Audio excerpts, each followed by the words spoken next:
Hello everyone, my name is Ignacio and today we're going to be reviewing a plugin for Premiere Pro and Final Cut Pro. The plugin is called Dehancer, and basically what it does is it makes your footage look like film, like if you shoot in either Super 8, Super 16, Super 35 or Super 65 millimeter. It adds grain, color, scratches, halation, so on and so forth.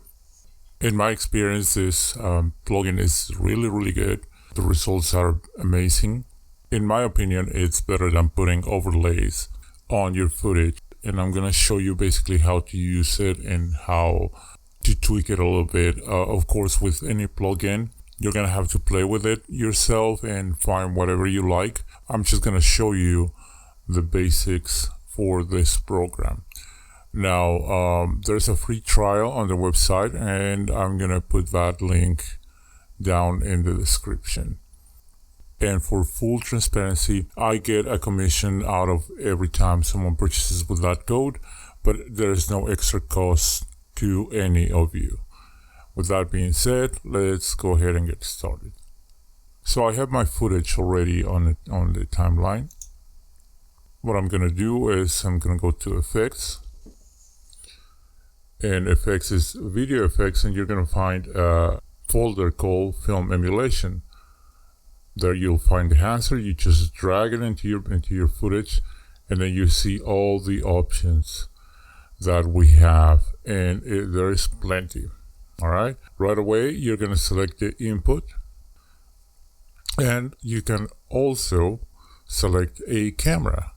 Whatever camera you shot your footage with, you can select if it's on the list.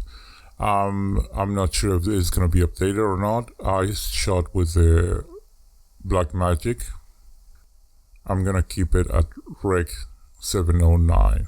So you have different options. One thing is that you need to make sure to activate each element so it can function. So after you select your input, you're going to select a film developer. Let me expand this a little bit. And like I said before, you need to make sure that it's enabled. It's just to make things a little more contrasty here. I kind of like my footage a little more with a little more contrast. Make sure it's enabled, and then we'll move on to film.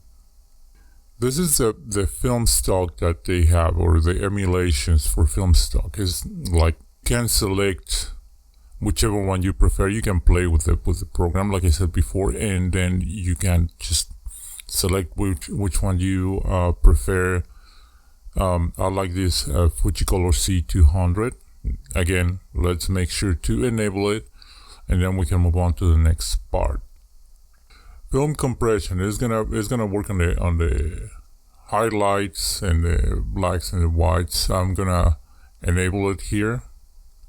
I'm not gonna play with it anymore. Expand is gonna help you with your blacks, making the footage a little more contrasty, so on and so forth. Same with the whites. And print is gonna be the kind of film that this was supposed to be print on. Like the actual physical film is going to emulate that kind of print, if you will. I'm going to select Fujifilm 3513 because I like that one, and then we'll move on. You can play with it, all the settings that they have. Again, please make sure to enable it. Color heat is self-explanatory. You have different colors that you can put on your film, your tones, if you want it more yellow, blue, magenta, green, so on and so forth. And then also you can play with the shadows. The shadow shade, I usually do the shadows more cold and the highlights a little warmer. And once again, make sure to enable it so you can see it on the footage being applied. Moving on to film grain, this is where the fun starts, and what I was telling you before. You have several different grains, and the grains come on ISOs, so you can select whichever one you like, experiment with it, And you have from 8mm all the way to 65mm. So I usually go for the 35mm with the ISO 500. It's that one's already enabled, so I don't need to do anything else with that. And halation, same thing. Like you have options to select, enable it. Bloom is gonna give that glowy kind of feeling to your footage, to your highlights, depending on the stock film that you select. And film damage, the scratches that come with film. Again, you can select from 8mm all the way to 65mm, depending on how fine or how prominent you want the scratches. Vignette, I'm not going to play with it. And you can see the difference right now when you apply the vignette. And film breathe. This is going to be how prominent the scratches are. And again, you can enable it or not, depending on your preference. You need to play with it and see what you find more appealing. And gate wave is going to give that handheld feel. It's very slight, very, very subtle, but you have that option. And then monitor here, you have something I haven't seen before. It's like a false color emulation.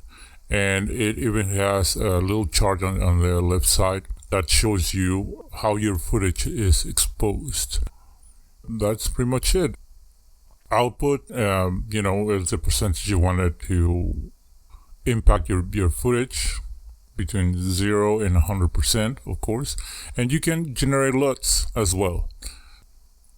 That is a plugin called Dehancer. I'm gonna play the footage for you. Well, as you can see, the results are very, very good, very nice. In order to have the results that you want, you need to play with the program or play with the plugin and select whatever film stock and the saturation and all that stuff. Although there's film stocks that are in black and white. Once again, you can get a free trial at the website. Once the trial's up, you can decide if you want to purchase it or not. And you can get a 10% discount if you select the link that I will put underneath on the description. So please let me know if you like this program in the comments, and thank you for watching. You have an excellent day.